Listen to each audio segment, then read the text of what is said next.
amata y'Imusoma fimu mu gihugu cy'imisozi buretse baba we ongera usubiremo twumve iramata pukatika sipora hariho umugabo w'iramata y'Imusofimu mu gihugu hariho umugabo w'iramata y'Imusofimu mu gihugu cy'imisozi miremire ya Efraimu. Yego niko bimeze aha yitwaga nde yitwaga Elukana mwene Yerohamu. Genda gatoya ngo habagaho hariho umuntu wari utuye mu gihugu cy'imisozi miremire ngo yitwaga Elukana. Wowe utuye he? Uwo musozi muremure utuye ari abantu batura ku musozi mutoya ariko igihe kikagera wa musozi ukagenda uzamuka ukagera aho utura mu gihugu cy'umusozi muremure. Umukozi w'Imana, abantu bajye bitondera umukozi w'Imana. Uyu munsi rero mfite inzozi z'uko bazumirwa babonye Patrick Imana imuhaye imodoka nziza. Mfite nje numva mu kuzashingana radio cyangwa na televiziyo kubera Imana. Nwese sindi umukozi w'Imana. Abantu bajyaga bavuga hari ababyeyi bigeze kuducaho baravuga ko mfite mukuru wanjye nawe dusangire ngo uramuzi Fidel, ngo ngiye mbyaye aba bantu ngo nabajugunye. Urumva abandi bakavuga ngo ngiyewe nginda yabyaye kira kintu ngo ubundi ngirutone yavuyemo ngo ngiye ngo mbyaye kira kintu ngo nahita nkijugunye. Ariko uyu munsi wa none nicaye ku mateleviziyo nk'aya akomeye. Ndashimira Imana rero, ndashimira Imana ko Imana igize ikamwakura ikura abantu muri puberi ikura abantu muri puberi. Ari indirimbo mfite ivuga iravuga ngo nkunda kudakora nk'abantu mana yanjye, nkunda kutareba nk'abantu mana yanjye. Iyo ni mwiza nanjye mpita nangira kumva koko ndi mwiza. Ariko ndi mwiza koko? Uri mwiza pe, nukuri. Buriya Imana yakuremye ntukajye wireba utyo ngo urebe urwo ruhu rwawe uvuge ngo kuki Imana ngo uruhu ngo nirwo rutuma abanyanga. Uru ruhu rwawe Imana yaguhaye kubera aremye inzobe ikarema igikari karema namwe ibibona muri abantu beza imbere yayo. Uzarebe nujya kugura ururabo ntago uzagura ururabo rw'ibara rimwe, uzagura ururabo rutatse amabara menshi kugira ngo ubone ko runejeje ijisho ryawe. Reka rero nkubwire, nigeze kurambagiza abakobwa ibintu biranshanga ngeze aho numva nakwiyahura. None se ubwo ntago bajya bagira wenda ngo baguture mu ikosa. Urumva yegura kijigwe waje mu gakiza akose nta gihe ugera nko mu ntege nkeya wenda ukagwa mu ikosa. Oya ntago nshobora kugwa mu mutego wa Satani kuko imitego yagiye antega yose nzinzira zose Satani acamo ntago rero ashobora kumfatisha ngo angushemo. Ariko se reka nkubaze, nakuri iki kiganiro cyawe cy'ubushize waravuze ngo wigeze kugwa mu byaha by'ubusambanyi. Byabaga bigutunguye wenda mwageraga kuri iyo ngingo aho mujya kugira uko mwigenza bigutunguye? Sorry kandi kuko waza gutyo tuba tugira ngo tuganire ko hari abantu bashobora kubyumva bakagira ngo wenda wari umuntu ugira irari. Byabaga ari ibintu bigutunguye cyangwa wenda ni ibintu nyine mwaganiragaho mukabyemezanya mukabijyamo nyine mwabiganiriye? Reka nkubwire buriya ukize indwara arayirata. Yego. Njyewe ubwanjye byabaga ubuhamya bubafashe bugira icyo bubigisha basigira isomo. Ntago ari ibintu nabaga napanze kuko ahanini nabikoraga uko nanyweye inzoga. Buriya nta magambo mazima mushobora kuvuga mwese muri Irembo Ryera TV. Irembo Ryera TV. Shuti bakunze ibirembo Ryera tuyifuriza umugisha w'Imana tubabwira ngo mukomere mugire impagarike n'ubugingo kandi icyubahiro cy'Imana kibe ku buzima bwanyu. Turi kumwe n'abantu hano baraza gutangira batwibwira ariko noneho gahunda nyayo yo reka nyihe Karaba yiyobore atwerekeza aho ashaka. Murakoze cyane. Icyo nzijyo nuko Karaba ari umurokore ari n'umuhanzi Imana ikoresha. Reka ubwo ngubwo bahembikoro gahunda ari no gasaza. Murakoze cyane rero kutwakira. Spiriye n'umukozi w'Imana cyane yagiye antumira hariya hano bahita ngo kwitaba abantu muhazi murahazi kwitaba hano munsi ya gare ahahoze gare. Yarantumiraga nkajya kuririmba abantu bakishima abantu bakajya mu mwuka Imana igakoresha abantu bitangaza. Rero murimo murabibona ndi kumwe n'umukobwa mwiza cyane. Twaravuze tutireka tuzajya no gusura ku Irembo Ryera TV. Uyu ni umukobwa uvuga imivugo ngire ngo mu minsi yashize mwabonye ikiganiro cye. Ongera usuhuza abantu ariko mama. amahoro y'Imana muhorane mwese ko muri hano ndabashuje mu izina rya Yesu. Amen. Rero ndagira ngo mbere yuko dukomeza dutangire dusenga Imana cyane, dushimira Imana ko yaturinze twaba twongeye guhura tugihumeka umwuka bazima. Uwiteka Imana isumba byose, Mana y'urukundo, Mana y'Abisirayeli, Mana y'Abanyarwanda, Mana y'abantu bose bo kwisi muri rusange, twongeye kugushima turaguhimbaje icyubahiro ni cyawe. Aka kanya tugarutse hanga kuvuga ineza yawe, tugarutse hanga kuvuga urukundo rwawe, ngaho tugirire neza. Buri muntu wese ujye gukurikira iki kiganiro umugire neza kandi umuhe umugisha. Abadukurikiye bari mu kazi gatandukanye, abari mu Rwanda, abari hanze, baha umugisha kandi ubagirire neza. Buri muntu udukurikiye ufite ibibazo, ibyo bibazo turabyirukanye mu izina rya Yesu. Turategetse duhagaze mu butware bwa Kristo kugira ngo umanure igitangaza ku buzima bw'uyu muntu udukurikiye afite kwiheba mu mutima we bitewe n'ibibazo afite. Mu izina rya Kristo Yesu, amen. Rero bakunzi ba Birembo Ryera TV, murabona ko nazanye n'umukobwa. Abantu muzi ubuhamya bwanjye murabizi yuko nari nararambagije abakobwa banyanga. Ngiye kugira ngo abantu mumenye neza ibi bintu mbabwira imbaraga bifite, narambagije abakobwa 50 bakandeba bakavuga bati mbo uyu muntu yarazi gukorera amafaranga ariko dushingiye ukuntu ameze iki bakanyanga nyine bakanesha agaciro. Ariko murabona uyu munsi wa none aho nazaniye umugore aho nambara impeta, abakobwa bankunda bandeba neza. Ariko wewe wankundiye iki? Wankunze kubera ko nambaye impeta? Ubu ngubu ntambaye impeta ntari umusore ntago ndi umusore ntago ari kunkunda. Kara reka ngubwire, wowe ibyago byawe nuko tutigeze tumenyana mbere. Nukuri nje ntago nagukunde kuko wambaye impeta. Yego. wari kunkunda tukabana nk'umugabo n'umugore. Owe kubera umugore. Mana ishimwe cyane.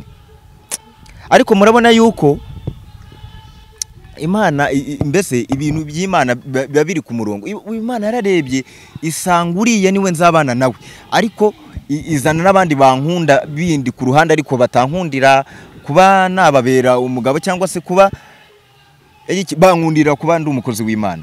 Bro dushimye Imana ko nawe wari kunyemera. Wari kunyemera utabeshya? Nari kukwemera. Aso wari kunyemera, unyemereye ikibibwira abantu. Wari kunyemera. Benshi bavuga bati dore ukuntu cya Patrick gisa kireba nk'urukwavu kuntu nyine abantu benshi ubusanga bankiritika nabi. Wowe ni igiki wari kunkundira? Cyambere uri umusore mwiza. Nuko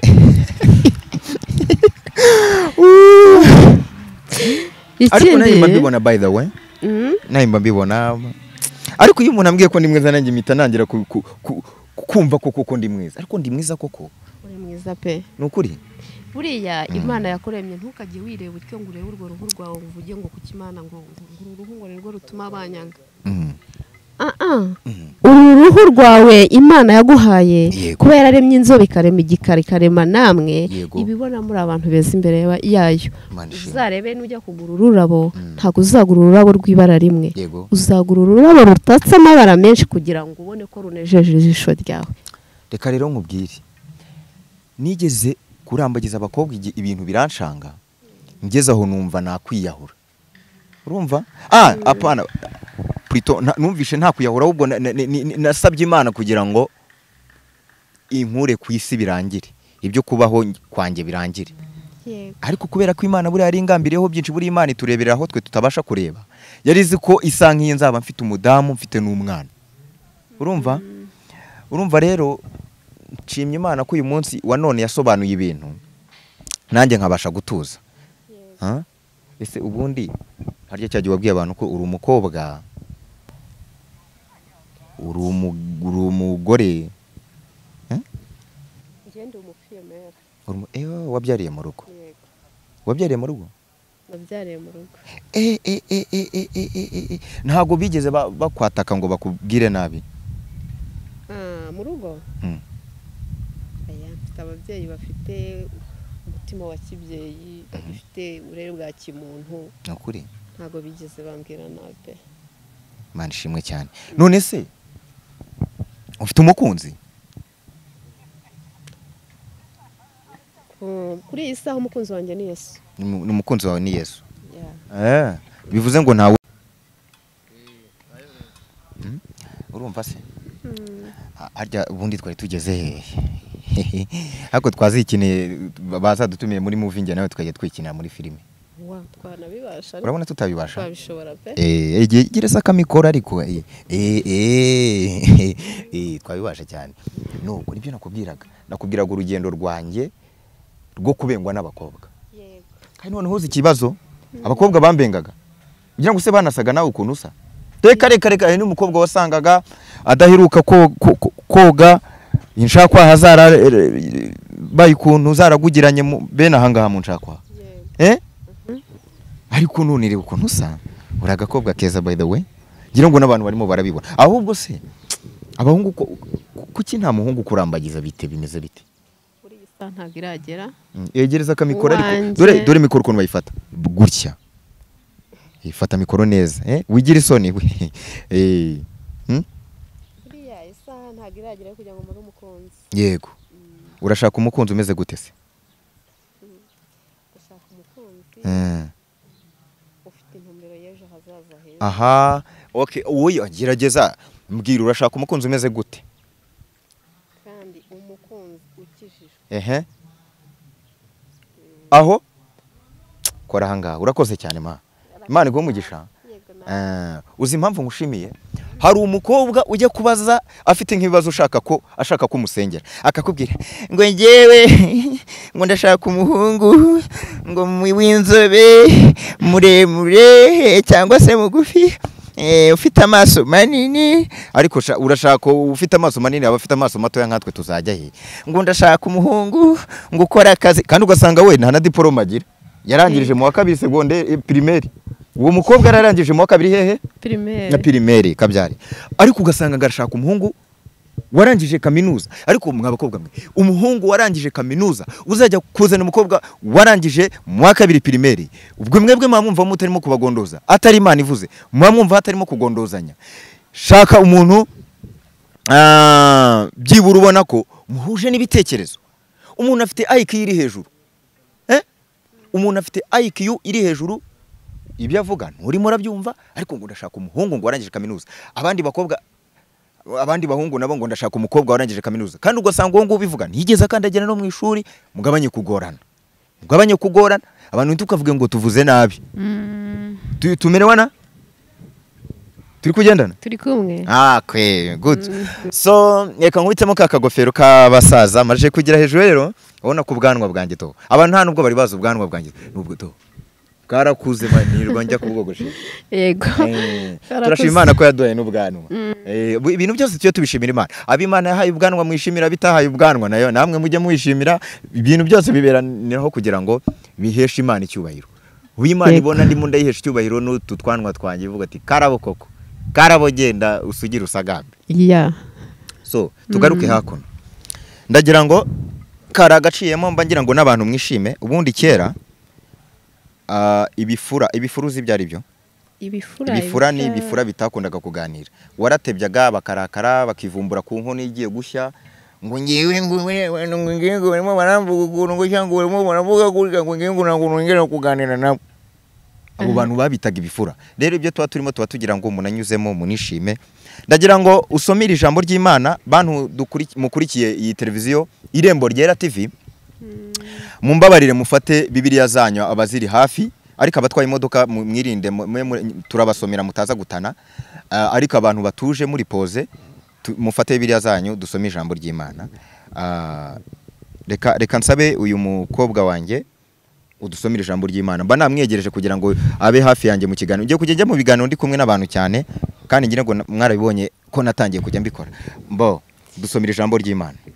Murakoze reka dusome ijambo ry'Imana riboneka muri Samuel wa mbere. Riraboneka muri Samuel wa mbere. Igice cya mbere. Umurongo wa mbere. Yego. Hariho umugabo waramataye Musofimu mu gihugu cy'imisozi. Buretse baba we ongera usubiremo twumve. Iramata pukati katsipora. Hariho umugabo wiramataye Musofimu mu gihugu. Hariho umugabo wiramataye Musofimu mu gihugu cy'imisozi miremire ya Efraimu. yego niko bimeze. aha, yitwaga nde? yitwaga Elukana mwene Yerohamu. Genda gatoya, ngo hariho umuntu wari utuye mu gihugu cy'imisozi miremire,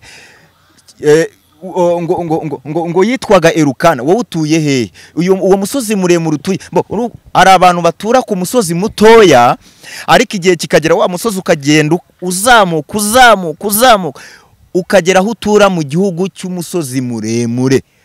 Igihugu mvuga ni umutima wawe, utuye mu gihugu cy'umusozi muremure. Nuko komeza twumve di. mwene Yerohamu mwene Elihu, abo nabari basangiye igihugu cy'imisozi miremire di. Nuko mwene Tohu, yego, mwene Sufi, yego, w'umwe Efurayimu di kabyari. Ngo kandi yari afite abagore babiri, umwe yitwa Hana undi yitwa Penina. Niwe wari wabyaye, ariko Hana yari ingumba. Buretse gatoyo yawe, ngo Penina ngo niwe wabyaraga, ngo ariko Hana atabyara. Wowe bimeze bite? Aho niwaba nawe warabuze urubyaro. Erega urubyaro tuba tuvuga birashoboka ko ari urubyaro ruba runasanzwe, cyangwa se ari urubyaro mu buryo bundi. Erega abandi bashobora kuba, ntabwo bavuga ngo umuntu ashobora gutwita inda y'amashimwe akazagira akabyara.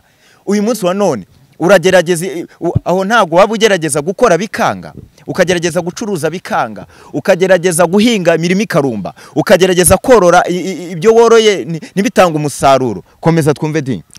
Twagiye kuri 3. Yego. Uwo mugabo yajyaga ava mu mudugudu w'iwabo uko umwaka utashye. Yego. Akajya Shiro gusenga no gutambira Uwiteka Nyiringabo ibitambo. Yego. Kandi bene Eli bombi, Hofuni na Finehasi, abatambyi b'Uwiteka niho babaga. Yego.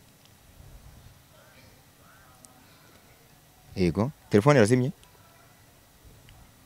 Birasimbutse? Birasimbutse?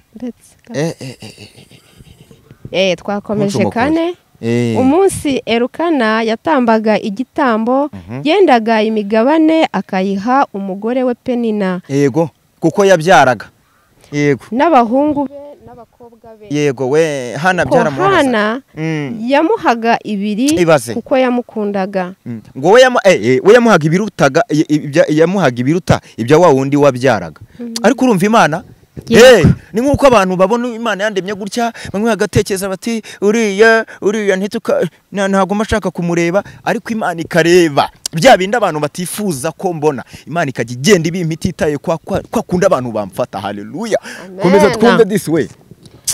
Ariko rero Uwiteka yari yamuzibyinda ibyara. Yego we, icyasha, umva icyasha we.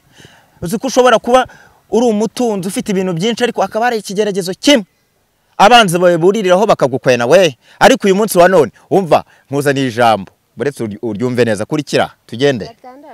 Ngo kandi mukeba we yajyaga amubabaza cyane, akamutera agahinda. Mukeba kuko Uwiteka yari yamuzibyinda ibyara. Yego we, ni nkuko nanjye abantu bankobaga ngo kuko nsa gutya. Nuko komeza tugende.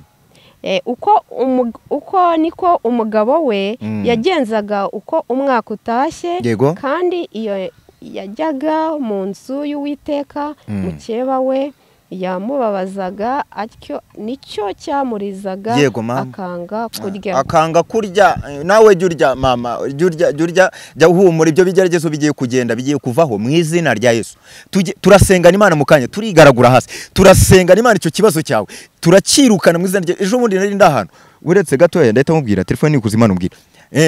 Nari ndahano mu rusengero rimwe ejo bundi kwa 5 hashize, nsenga Imana n'abantu babwa ni muzamure mu telefone yanyu, tugiye guhamagara igitangaza cy'Imana. Abantu bari bamaze igihe ngo bari ufite ubukene buteye ubwoba, tukimara gusenga ako kanya Imana yaturikije igitangaza. Abantu benshi baje barimo barambwira ngo hari ibintu bikoretse, hari ibintu Imana ikoze. Hari umuntu wahise anyereka arambwira ati dore ubu ngubu nakira 60,000 aka kanya, kandi ngo yaramaze igihe nta mafaranga afite.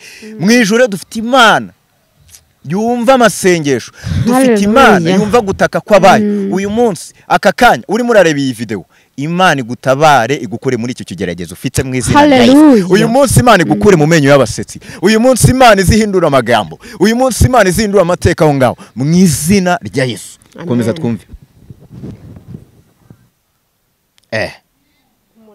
umunani tugeze ku murongo umugabo we Elukana aramubaza ati urarizwa n'iki Hana yego urarizwa n'iki nanjye ndakubajije urarizwa n'iki mama urarizwa n'iki mukobwa urarizwa n'iki wowe udukurikiye ngo n'iki kikubuza kurya kandi n'iki kiguhagarika n'iki kikubuza kurya kandi n'iki kiguhagaritse umutima wowe ni wowe mbwira uri kutureba mbese sinkurutira abana n'abahungu 10 yego nuko bamaze kurya no kunywa Hana ahaguruka aho bari ishiro kandi Eli umutambyi yari yicaye ku ntebe ye yego uwo yari umutambyi yego ngabona senga ariko Hana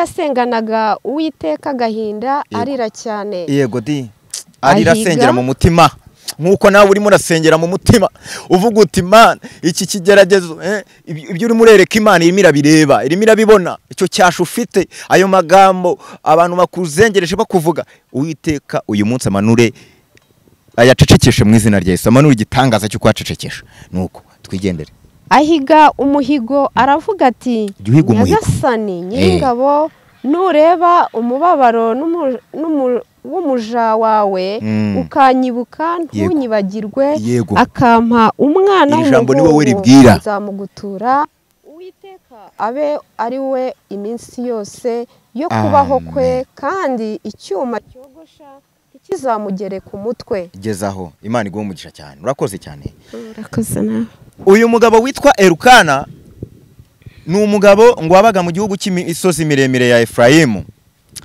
uyu mugabo yaje kugira gutya ashaka abagore babiri ubundi mu gihe cya kera gushaka abagore barenze umwe ntago byari ikibazo ariko uyu munsi wa none nyine umuntu yemerera umugore umwe ngo muri abo bagore babiri ngo harimo umugore wari ufite ikigeragezo cyangwa se yari afite igihanda cyo kubura urubyaro turi kumwe ariko ngo hari undi witwaga Penina uwo Penina rero yarabyaraga ariko ngo mu kubyara kwa Penina akaba yarabyirataga akanabikandagiza cyangwa se akabyifashisha kina ku mubyimba umuntu bita Hana Hana rero ngo bikamubabaza cyane ngo akagira agahinda mu mutima uyu munsi wa none ntago nzi ikintu gitumye ugira agahinda gakomeye cyane ntago nzi nimba ari amadeni akuzengereje yatumye ugira agahinda ntago nzi nimba ari ukubura urubyaro ntago nzi nimba ari ikigeragezo cy'abakuvuga ntago nzi nimba mbese wowe ibyo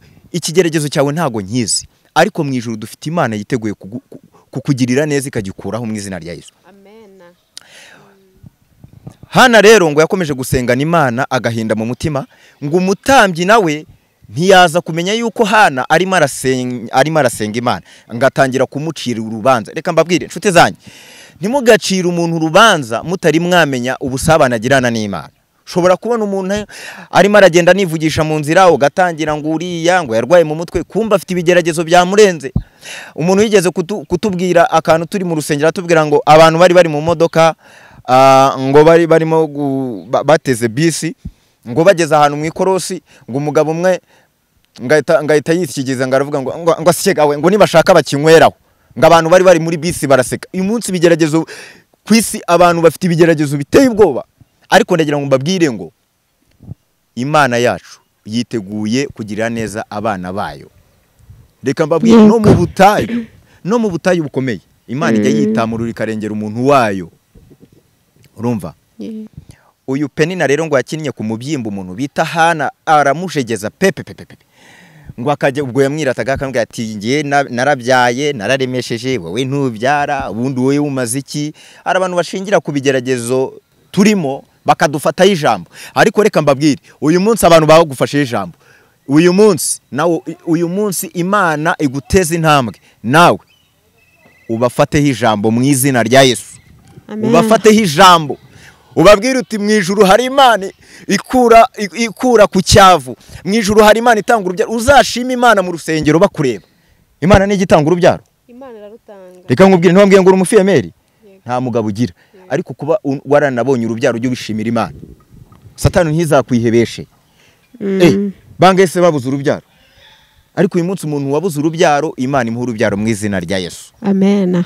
Penina Hana Imana yaje kumuha urubyaro, agasuzuguro ka Penina karacika. Imana igica agasuzuguro k'abanzi bacu. Abanzi bacu bagategereza kubona turimo turasabiriza, bajye kubona bakabona Karabo k'Imana yubatse inzu ya mbere, bakabona yubatse ya kabiri, bakabona bapangayi baraje, bakabona nambaye neza Air Force mwayibonye, bategereje ngo tuzagenda twambika amambirizi imbusane nazo zidasa. Haleluya. Imana yacu igihindura amateka abantu bakabibona. Urumva? Amen. Mureke rero dushimira Imana, mureke dushimira Imana.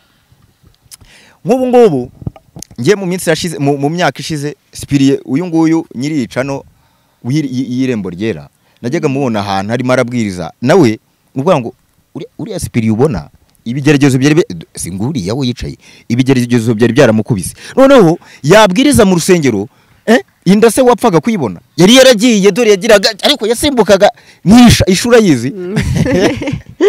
Uyu nguyu yarabwirizaga agasimbu ariko se yabibasha do inda yaraje azigagenda atya iyi nda bayita Nyakubaho, ubu yazaye Nyakubaho.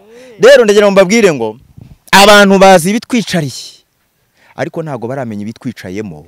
Uyu munsi ibyari byicaye ibyicaye muri Spiriye cyangwa se ibyari mwicayemo kirya gihe ntago abantu barebesha amaso y'umubiri babibonaga, bamufataga wenda uko bashaka. Ariko uyu munsi wa none aratumira abastari nka Bakarabo k'Imana, agatumira abakobwa beza nka Adelphina mise nkwita Adele. Adele wo mu Rwanda wamubonye kuri kwibo. Imana izi kugira neza. Imana igwa mugisha cyane. Rero ijambo nkuzane nuko Imana yacu igibasha guhindura amateka abantu bagahindura amagambo. Ndagira ngo nkwatureho ibintu bibiri muri aka kanya. Uyu munsi uko Imana yibutse Hana ikamukiza agasuzuguro ka Penina, uyu munsi nawe Imana ikwibuke mu izina rya Yesu. Reka mbabwire ntago ndi ntyoza mu kuvuga, ariko nzi yuko Imana yumva ubusabe bwanjye kuko ndabizi. Imana igeze kuntuma umuhanuzi kera nyiri umwana muto. Imana ibwira uwo muhanuzi iramubwira ngo uyu mukozi wanjye akanwa ke nkakizemo guhesha umugisha no guhesha umuvumo. Rero uyu munsi wa none ngiye wabakurikiye kamera z'Irembo Ryera TV mbatuyeho umugisha. Abazimu n'abadayimoni baguhunge mu izina rya Yesu. Imivumo abantu bakwatuyeho turayirukanye mu izina rya Yesu. Uyu munsi tangira utete mu izina rya Yesu. Mwitwe bateta, mwitwe baturabo mu izina rya uyu munsi wa none. Ayo mazina abantu bakwise bashingiye ku buzima bubi urimo, ndayirukanye mu mazina. Uyu munsi amazina yawe ahinduke ugira amazina meza. Uzi ibizina kera bajyaga banyita kera umuntu yabonaga anyuzeho akandi akavuga ati dore kira kintu yewe bamwe akavuga ati dore iboro. Uzi kwita umuntu iboro ngo dore iboro biriya yavamo fuso. Ariko none ubu ngubu abo babivugaga hari gemba nyine ndi kuri moto irimo iragenda itumura imyotsi nkavuganisha dore Imana ubu ndacyagenda ku kamoto ariko n'imodoka Imana izaziduha mvugira ngo amina. Uyu munsi abantu basegaga Karabo k'Imana, ubu ngubu bamwe hari gemba nyine bagenda n'amaguru ivumbi ryabishe nge nibereye kuri moto nirenga bantwaye meze nya umukozi w'Imana.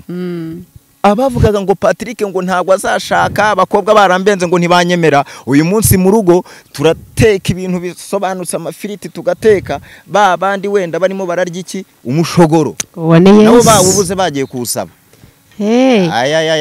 Reka mbabwire rero bajye bitondera umukozi w'Imana, abantu bajye bitondera umukozi w'Imana. Uyu munsi rero mfite inzozi z'uko bazumirwa babonye Patrick Imana imuhaye imodoka nziza. Mfite nje numva mu kuzashingana radio cyangwa na televiziyo kubera Imana. Nwese sindi umukozi w'Imana. Abantu bajyaga bavuga hari ababyeyi bigeze kuducaho baravuga ko mfite mukuru wanjye nawe dusangire ngo uramuzi Fidele, ngo ngiye mbyaye aba bantu ngo nabajugunye. Urumva abandi bakavuga ngo ngiyewe nginda yabyaye kira kintu ngo ndabyaye kira kintu ngo ubundi ngira utone yavuyemo ngo ngo mubyaye kira kintu ngo nahita nkijugunya ariko uyu munsi wa none nicaye ku mateleviziyo nk'aya akomeye ndashimira Imana rero ndashimira Imana ko Imana igize ikamwakura ikura abantu muri puberi muri puberi ikura abantu muri puberi ari indirimbo mfite ivuga iravuga ngo nkunda kudakora nk'abantu mana yanjye nkunda kutareba nk'abantu mana yanjye iyo uza kubukora nk'abo simba nkibukwa iyo uza kubureba nk'abo mba narapfuye nkimara kugera ku isi naravuzwe cyane bamwe bati mbyaye kiriya nahita nyijugunya abandi bati sinanywa amazi ndimo nyireba abandi bati ndayakibya yirutwa niyavuyemo nkunda kudakora nk'abantu mana yanjye nkunda kutareba nk'abantu mana yanjye iyo uza kubukora nk'abo simba nkibukwa iyo uza kubureba nk'abo mba narapfuye uyu munsi babantu bavuga ngo bambyaye banjugunya babwira mama ngo nta kintu nzamumarira uyu munsi wa none mama afite inzu nge na mukuru wanjye twamwubakiye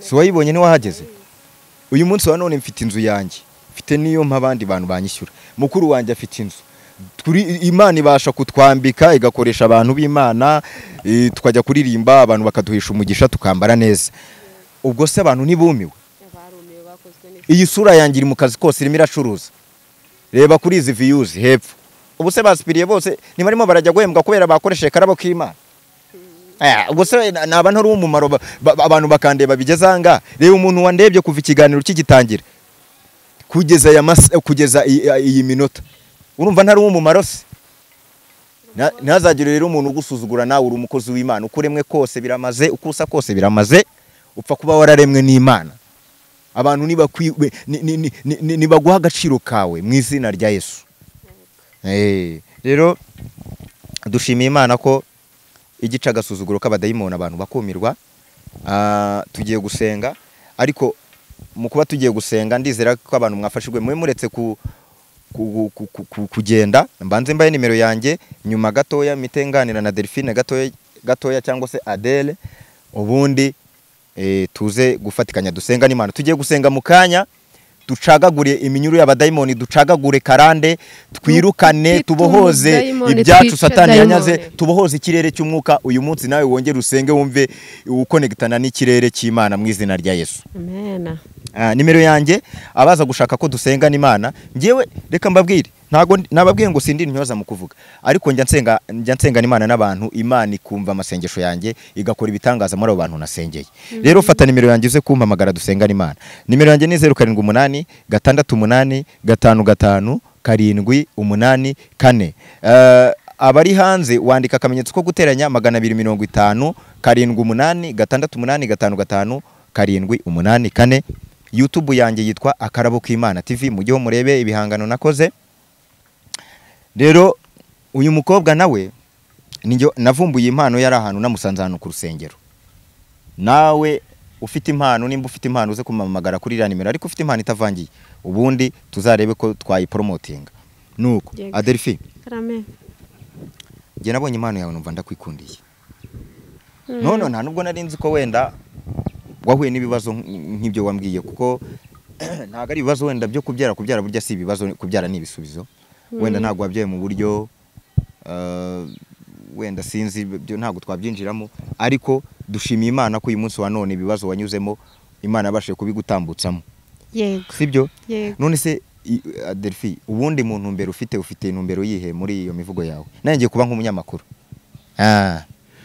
ufite intumbero imeze gute intumbero mfite mu bintu bijyanye n'ubuhanga bwanjye mu bushakashatsi yego numva nazagira ahantu ngeze umuryango wanjye ufite ikihe cyerekezo mu magambo make icyerekezo numva ngomba ibi bintu kubisapotinga bigera hose no hanze y'igihugu kubisapotinga kuko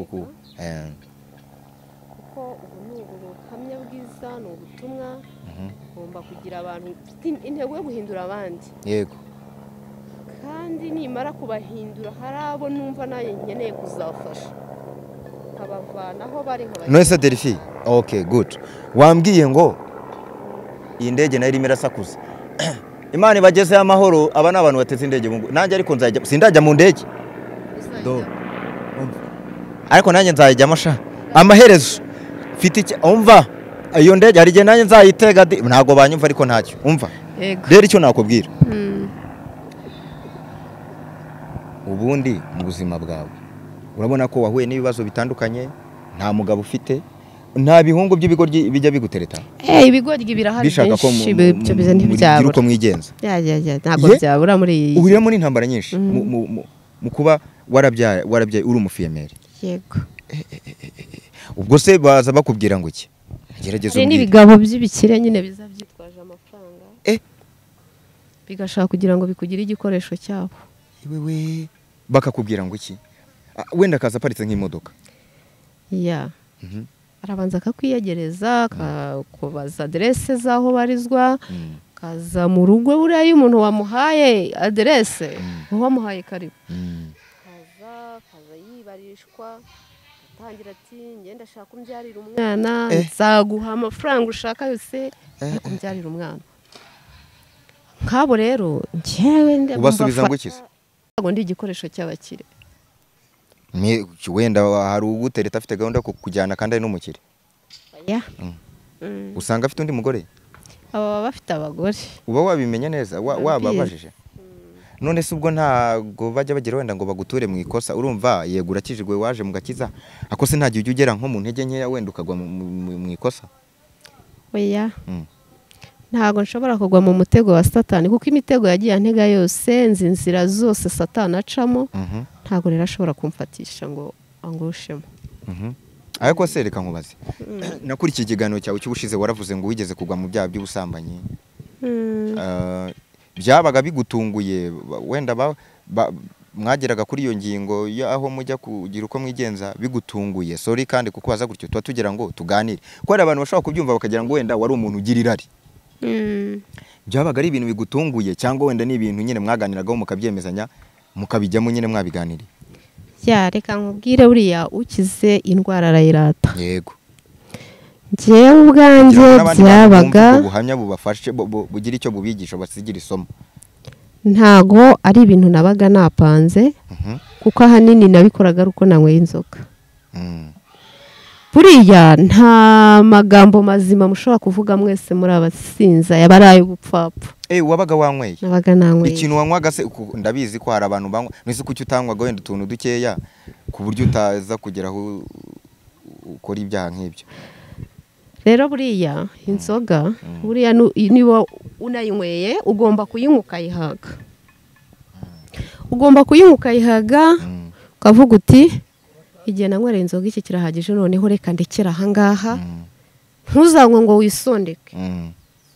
Uzanywe wumve ko uyihaze n'uyizina ukuvuga uti reka ndekera ahangaha. Uye niba yive ahubwo mu izina rya Yesu. Ubwo rero buriya wayikojeje mu kanwa ntabwo wavuga ngo ndanywa rimwe. N'ubundi ushiduka wanyweye nuko nyine. Noneho we washidukaga baguterese nyine utazi byari byo. Yego. Byabaye urumva ko we wenda ntabwo ari ibintu wari wakoraga wenda ngo uvuge ngo ngiye kubikora mu buryo mbikoramo amafaranga. Ubwo ntago uricuza cyane? Ndicuza. Urumva ko ari ibintu bigoye cyane. Reka ubuhamya ni burebure, abantu bashaka nimero yawe ndagira ngo uyibahe. N'abanyamakuru benshi bagukoreshe ko ufite byinshi ko urumva ngewe ntago zikubaza neza nk'abanyamakuru cyetse ninjya kwihugura ibijyanye n'itangazamakuru. Ariko ndagira ngo uhe nimero yawe abantu. Ubu ngubu usigaye uri umukozi w'Imana. Abantu mutari mubizi wenda mwacikanywe n'ikiganiro cy'ubushize. Ni umukozi w'Imana avuga imivugo. Ikindi aryo uranabwiriza. Yandi umuririmbyi. Akaba n'umuhanzi, akora imivugo, akora icyo bita poème mu Cyongereza, akaba n'umwa artiste cyangwa se umuhanzi. Ndumva wabaha nimero yawe abantu bafite ibitaramo bagutumire, abakenera imivugo, akora imivugo itandukanye yaba ariyo y'Imana ariko ngo N'iy'ubukwe. n'iy'ubukwe ngo urayikora ngabahe nimero yawe. Nimero yanjye ya telefone ni 078 Yego. 75 Ngo 36 37. yego. Tugiye gusenga Imana rero. Turabashimiye abantu mwafashe umwanya mukareba iki kiganiro. Imana ibaho umugisha cyane aho muri hagiye hatandukanye ku isi. Imana ibaho umugisha cyane kandi iki kiganiro ndagusabye kugira ngo gisharinga abantu. Nubwo wenda wabonye sinzi ushobora gutekereza ko iki kiganiro kirangiriye aha wenda akaba ari we gifashije gusa ariko ntago ari we wenyine. Ushatse wanagisharinga n'abandi kugira ngo kibafashe. Babe babiri babe batatu, hari aho gishobora kubavana, hari naho gishobora kubageza. Reka dusengane Imana rero dusoza. Imana ibaho umugisha kubw'umwanya muduhaye kandi uwo mwanya uduhaye nawe Imana ikwishyurire iguhereze insimbura mu byizi cyangwa se iguhereze insimbura mwanya uduhaye. Urakoze cyane rero. Uwiteka Data mwiza turagushimiye turaguhimbaje. Data wabanye natwe uracyari kumwe natwe muri iki kiganiro cyangwa se na nyuma y'iki kiganiro. Mana watugiriye neza, waturinze kwiyobora, watuyoboye. Uwo mugisha buri muntu wese wabanye natwe akareba iki kiganiro. Mana umuhe umugisha umwanya yafashe aduha akumvira ijambo ryawe, umukubire inshuro nyinshi cyane, umuhereze insimbura mu byize mu izina rya Yesu.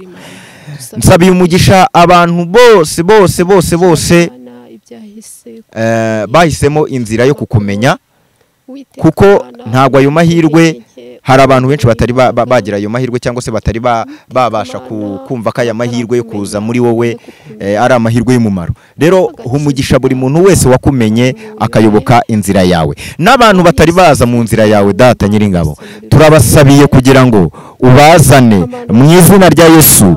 Abazengerejwe n'inzoga, abazengerejwe n'ubusambanyi, abazengerejwe n'ibindi byaha by'uburyo bwose bitandukanye, abo tubazanye mu nzu yitiriwe izina ryawe, abo tubazanye kuri wowe Yesu. Mu izina rya Yesu turirukana Satani wabategaga imitego yo kugira ngo bazarimbuke. Mu izina rya Yesu turababohoza mu kirere cy'abadayimoni, nibaze mu kirere cyawe mu izina rya Yesu. Aka kanya umuntu wari udukurikiye nabone impinduka ku buzima bwe, nabone kugirirwa neza kwawe mu izina rya Yesu. Tubasabiye umugisha rero dusenze twambaje mu izina rya Yesu Kristo. Amen. Imana ibahere